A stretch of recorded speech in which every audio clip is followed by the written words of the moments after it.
Clairement, l'or, c'est la seule monnaie d'échange qui est en circulation depuis plus de 5000 ans. Ouais. Ça fait depuis qu'on sait en gros extraire du métal et le façonner, qu'on se sert de l'or et de l'argent comme monnaie d'échange, monnaie de troc, monnaie de paiement. Alors Pierrick, j'aimerais maintenant que tu nous parles un petit peu concrètement. Si je te dis, bah voilà, je voudrais placer 2000 €, 5000 €, 10 000 € dans de l'or, concrètement, comment ça se passe? Est-ce que je passe à la boutique, je repars avec mon petit baluchon, je le stocke à la maison? Est-ce que tu proposes de le stocker? Comment ça se passe dans les faits?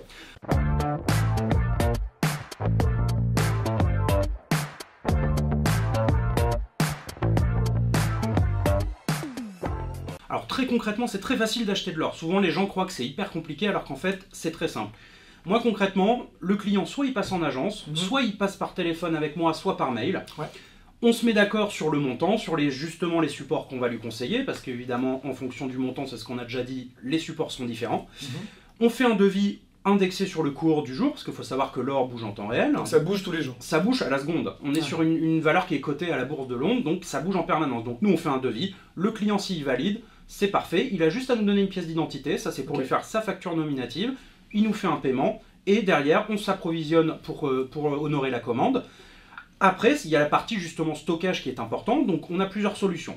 Ouais. Soit le client souhaite stocker par ses propres moyens, donc à domicile, là on peut le livrer, il peut venir récupérer s'il ne souhaite pas se faire livrer. Évidemment, quand on livre, on passe pas par la poste, on passe par des transporteurs sécurisés. Moi, personnellement, je te recommande pas forcément de stocker à domicile, ou alors très peu, parce qu'il y a énormément de cambriolage. C'est ça. C'est risqué, quoi. Si c'est pour avoir des choses à la maison, se faire cambrioler et tout perdre. Voilà, donc la deuxième option qui est la plus sécurisée, c'est quoi aujourd'hui? On a après une deuxième option qui est ce qu'on appelle le gardiennage. Donc chez Godot, on a deux systèmes de gardiennage. Vous avez un premier système qui va consister à mettre vos avoirs dans des centres forts externalisés, donc des centres forts hyper sécurisés où personne n'a accès concrètement à part quelques personnes qui sont mandatées. C'est un peu comme la Brinks en fait. Exactement.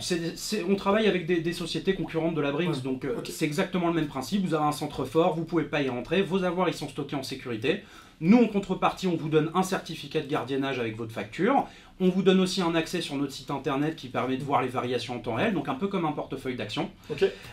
Et c'est entièrement assuré, entièrement sécurisé, à la différence en effet quand on stocke chez soi. Si vous êtes cambriolé, les assurances ne prennent pas en compte l'or. Donc ça c'est très important. À moins d'avoir quelques bijoux, il faut passer devant le notaire, les faire estimer, c'est très compliqué. Donc l'or, c'est déconseillé quand même de le stocker à domicile. L'avantage de ces centres forts, c'est que nous on s'occupe de tout. Ouais, voilà, moi le petit conseil que je peux donner, c'est ne pas se dire, parce que souvent les gens, quand on démarre surtout dans l'investissement, on essaye d'éviter les coûts au maximum. Et tu as raison, si c'est ta façon de penser, il faut éviter les coûts. Mais il ne faut pas confondre la bonne et la mauvaise dépense. C'est-à-dire que si tu achètes de l'or, tu deviens un investisseur, tu as investi dans ce métaux-là. Donc tu vas viser une hausse, on va en parler après, l'évolution du cours de l'or. Mais il ne faut pas que tu te dises, je fais la petite économie. Tu vas nous dire après Pierrick à peu près combien ça coûte, mais tu vas ne pas faire la petite économie de se dire je le mets pas dans un coffre, puisque du coup tu prends un risque sur ton investissement. C'est un petit peu comme avoir un bien immobilier, pour refaire un parallèle avec la chaîne, et tu te dirais je fais une économie d'assurance. Je souscris pas d'assurance P&O, propriétaire non occupant, parce que ça coûte 100 € par an. Et en cas de dégâts des eaux, en cas d'incendie, etc., tu perds tout. Donc là, vraiment, moi je te conseille de ne pas garder les choses à la maison, parce qu'à la maison, tu risques d'être cambriolé, il n'y a rien de sécurisé, tout peut toujours arriver, et surtout de le garder en sécurité auprès d'une société dont c'est le métier. Donc là, je ne parle même pas de ta société Pierrick, mais vraiment quelqu'un qui conserve, comme tu le disais, tu parlais de centre fort, c'est comme la Brinks. Alors je dis la Brinks, j'en fais pas de pub, je les connais pas, mais je dis ça parce que ça nous parle. On voit passer régulièrement les camions de la Brinks, dans toutes les séries Netflix et compagnie, tu vois des camions de la Brinks, donc voilà, c'est pour ça que je parle de ça. Ça coûte combien à peu près le gardiennage d'or physique en règle générale sur le marché, quoi? Alors sur le marché, on est aux alentours d'une quinzaine d'euros par mois par kilo stocké, en kilo d'or. Sur de l'argent, on va être aux alentours de plutôt 1,50 € par kilo. Évidemment, il faut savoir que le ratio or-argent est de 1 pour 80, donc l'argent pèse beaucoup plus lourd pour la même valeur investie, ça va de soi. Mais voilà, il faut compter une quinzaine d'euros pour un kilo stocké. Ce qui reste résiduel par rapport à la valeur de l'investissement. C'est pas des coûts de stockage extraordinaires. 1 kilo, ça fait à peu près 50 000 €, c'est ça? C'est ça. Donc on a 15 € par mois, donc 180 € par an pour 50 000 € investis. Donc 180 € par an environ, pour environ 50 000 € investis dans l'or. Donc ça fait à peu près 0,5 %. Et c'est le coût aujourd'hui de ta tranquillité, de ta sécurité, et puis de l'assurance qui est derrière. L'assurance que tu pourras récupérer ton investissement et que tu ne vas pas te le faire voler à la maison. Alors Pierrick, tu nous parles justement de se protéger contre l'inflation, d'évolution du cours de l'or. Est-ce que tu peux nous montrer concrètement comment a évolué l'or et l'argent, comment ces investissements ont évolué au cours du temps. On a des graphiques qui sont assez parlants finalement. Quand on dit que l'or est un moyen de se protéger et en plus est un placement sécuritaire, ça a du sens. Là, si on voit ces graphiques-là, on part dans les années 2000, on avait un lingot qui valait dans les 8 000 € le kilo. Aujourd'hui, on est à 50 000. Donc je vous laisse faire le calcul. En 20 ans, on a fait x5. Donc déjà, ça prouve que l'or est un bon placement. L'argent suit les mêmes tendances que l'or, si vous voulez. L'argent a ce côté par contre plus volatile. L'or, si vous tracez une moyenne, on voit qu'il y a une constante augmentation. C'est vrai que si on se penche un peu plus sur le côté factuel, avec notamment l'actualité, on va avoir là un gros pic qui va correspondre tout simplement à la crise des subprimes des années 2008 jusqu'à 2011. Donc là, à ce moment-là, comme on en parlait tout à l'heure, les investisseurs en bourse ont pris peur parce que les actifs risqués classiques ont perdu beaucoup de valeur. Qu'est-ce qu'ils ont fait? Ils ont vendu le risqué, ils ont racheté du tangible, donc de l'or, pour protéger leurs investissements. Très important, c'est assez mécanique. Quand il y a des gros problèmes en bourse, c'est ce que font les investisseurs. Donc on a eu un énorme pic dans les années de 2010. Derrière, on a eu une correction malgré tout. Mais si vous regardez bien, on n'est pas redescendu plus bas qu'avant la crise. Ce qui prouve une fois de plus que l'or a tout son sens en termes de placement. Parce que voilà, une fois de plus, si on fait une linéaire, l'or est en constante augmentation. Ok, donc là tu nous parles de l'or, et moi le placement argent, c'est vrai que je le regardais pas, on en parlait juste avant en off, tu me disais qu'il y avait plus de volatilité, que c'était vraiment intéressant. Pourquoi investir dans l'argent, pour toi c'est intéressant? Alors l'argent, disons que ça a un gros intérêt également, il suit quand même les tendances de l'or, mais il est plus volatile, c'est-à-dire que quand l'or augmente, il augmente plus fort, quand l'or baisse, il baisse plus fort. Par contre, c'est vrai qu'il y a un pari à faire. Disons que sur l'argent, je pense qu'il y a un côté joker, un peu pari à faire. Ouais. Tout simplement parce qu'on estime que l'argent, il y a peu de réserves, de la même façon que l'or. La différence, c'est que l'argent est massivement utilisé en industrie. Et donc aujourd'hui, dans vos téléphones portables, vous avez de l'argent, dans les voitures, partout, dans tout ce qui est électronique notamment, vous avez de l'argent. Donc, si je récapitule, on a un support qui est à la fois un support métal qui conserve de la valeur comme l'or, en plus avec un applicatif industriel fort et des réserves qui sont limitées.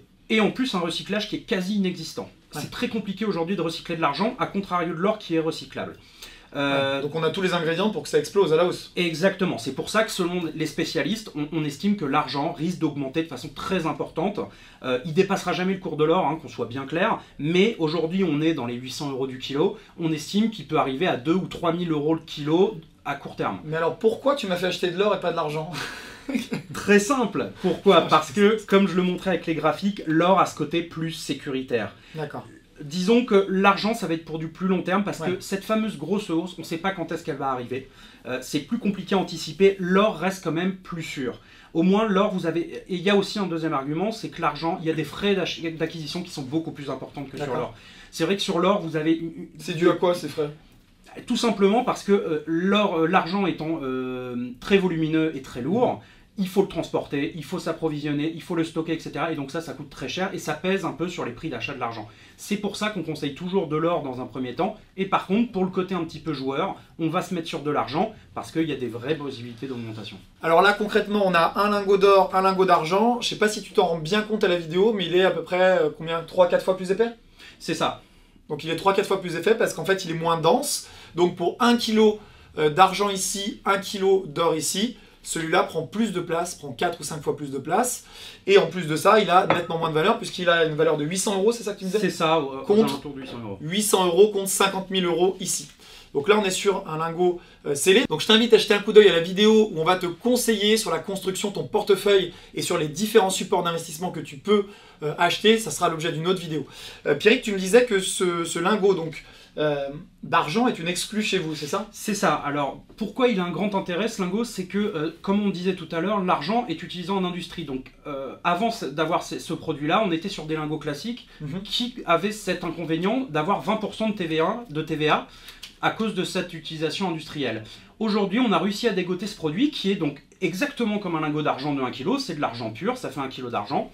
Sauf que on n'a pas de TVA, ce qui est tout à fait légal. C'est juste parce qu'en fait, il est estampillé par les îles Fidji, ce qui fait que c'est considéré comme une pièce et non un lingot, donc on est exonéré de TVA. C'est extrêmement important. Donc ça, c'est une pièce. C'est considéré comme une pièce.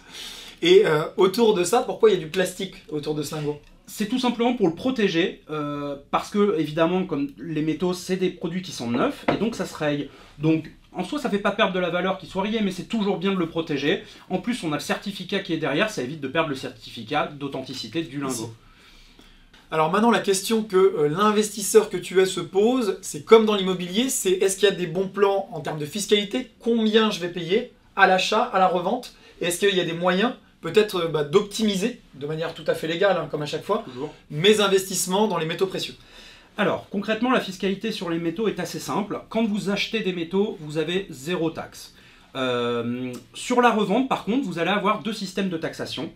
La première qui va être une taxe forfaitaire de 11,5% sur la valeur du bien. Donc concrètement, dans le cas où vous n'avez pas de facture uniquement, quand vous revendez, on prend la valeur du produit, donc un lingot qui vaut 50 000, on va prélever 11,5% de taxe qu'on va reverser à l'État.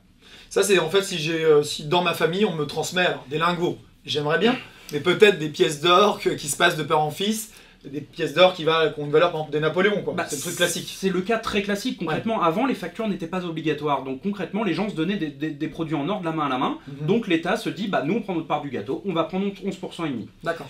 Il y a la deuxième solution qui est maintenant, depuis 2013, les factures sont obligatoires pour tout acheteur. Donc quand vous revendez et que vous avez cette preuve d'achat, là on peut choisir cette fameuse taxe sur les plus-values, qui s'appelle donc la taxe sur les plus-values, qui est une taxe qui est de 36,2% sur la plus-value réalisée. Ça, c'est quoi? C'est moi qui le choisis concrètement? Comment ça se passe la déclaration? Je viens et je te dis, Pierrick, je veux revendre des Napoléons et prendre une plus-value. C'est toi qui vas déclarer à l'État ma vente? Comment ça se passe? Concrètement, c'est nous qui allons prélever la taxe, la reverser à l'État, et c'est nous qui faisons le calcul. Parce qu'il faut savoir qu'on peut choisir entre la taxe sur les plus-values ou la taxe forfaitaire, suivant si la plus-value est trop importante. Typiquement, tu achètes aujourd'hui un lingot à 30 000 €, tu le revends un an après à 50 000. Plutôt que prendre 36,2% sur la plus-value à réaliser, on va prendre les 11,5 qui seront plus intéressants. D'accord, intéressant. Cette fameuse taxe de 36,2%, c'est important, elle est dégressive, ce qui fait qu'à partir de la 3e année de détention, on a une dégressivité de 5% par an et totalement exonéré au bout de 22 ans. 5% de la des montant de la plus-value? Non, les 36,2, il y a un amortissement de 5% par an, ce qui fait qu'au bout de 22 ans, il y a 0 taxe. Je voudrais prendre un cas concret, si tu veux bien. Mettons, j'ai 1000 € de plus-value. Ok. Donc sur les 1000 €, je vais payer 36,2% d'impôt plus-value. Exactement. Je le détiens depuis 3 ans. C'est quoi? C'est les 1000 € qui baissent de 5% tous les ans? Comment ça se passe? Non, on va faire un amortissement sur les 36,2. Typiquement, là, vous avez un tableau d'amortissement. On est à 36,2% les 2 premières années et après, on passe à 34% et quelques, 32, 30, etc. jusqu'à arriver à 0 au bout de 22 ans. Voilà, donc cet amortissement se fait sur les 36,2. Donc une possibilité à terme d'être 100% exonéré. Exactement, peu importe le montant de la plus-value, tant que vous avez cette preuve d'achat, c'est ça qui est important. Quand vous achetez de l'or, conservez bien vos factures, parce que nous, en fait, au moment où on rachète, on va faire le calcul en fonction de la date d'achat, du prix d'achat, et le jour où vous revendez, c'est là où on fait le calcul, l'amortissement, etc. Et c'est nous qui nous occupons de tout, le client n'a absolument rien à faire. Très important. Ok, génial. Écoute Pierrick, un grand merci. Dernière chose, on est début 2021 quand on tourne cette vidéo. Je le dis parce qu'on parle de valeur du lingot, etc. On va voir ce qui se passe sur l'année 2021, mais c'est une année qui est encore troublée et la planche à billets tourne à plein régime. Alors je tenais absolument à te parler de cette opportunité parce que certains experts voient avec cette crise actuelle du Covid. On est début 2021, l'once d'or est environ à 2000 $ et de nombreux experts pensent qu'elle va avoisiner les 3000 $ à la fin de l'année. On n'a pas de boule de cristal, donc personne ne sait et chacun doit prendre son risque en tant qu'investisseur. Mais personnellement, je tente cette opportunité et je voulais t'en parler. Si ce n'est pas encore fait, pense à t'abonner à notre chaîne YouTube pour rejoindre nos 50 000 abonnés. Un grand merci si tu es déjà abonné. Pense à activer également la petite cloche pour recevoir les notifications. Et tu retrouveras de nouvelles vidéos sur l'investissement en or. Pense également à me mettre tes questions en commentaire et je les transmettrai à Pierrick. Et bien sûr, tu le sais, à mettre un like si la vidéo t'a plu parce que c'est ça qui nous encourage énormément, qui nous donne envie de te donner encore plus de contenu. A très bientôt. Merci beaucoup Pierrick. Merci à toi Manuel. A bientôt pour de nouvelles aventures dans l'investissement, dans les métaux. Au revoir. Le principe de l'or physique, c'est qu'on est sur du palpable, du tangible. Vous avez plusieurs modèles, des lingots, des pièces, etc. L'or papier, c'est le même fonctionnement qu'une action. C'est concrètement, vous avez un bout de papier qui vous dit vous êtes détenteur d'or, sauf que sur le marché, il n'est pas présent.